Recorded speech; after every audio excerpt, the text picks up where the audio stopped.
पापा है, ये बचपन में गुजर गया है। क्या बोले मेरे भाई प्यारे, बहुत दुख होता है। जब गुजर गया तो हम लोग का तो दिल ही टूट गया। टूटे क्यों नहीं, पापा है। रो रो के बुरा हाल हो गया था, मेरा भैया को भी। क्या बोले, गुजर जाने के बाद हम लोग छोटा मोटा काम किए हैं, इसमें भी लॉस हो रहा है। ना काम हो रहा है ना कुछ हो रहा है, खाली लॉस।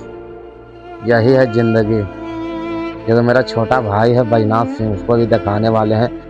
ये देखिए, ये माता जी है, सम्मान करते हैं। कृपा है, माँ का आशीर्वाद रहना चाहिए। कोई बाल भी बका नहीं कर सकता है, माँ का आशीर्वाद होना चाहिए। जब पापा गुजर गया तो इसी के भरोसे हैं हम लोग। हम लोग क्या, ये दुनिया है।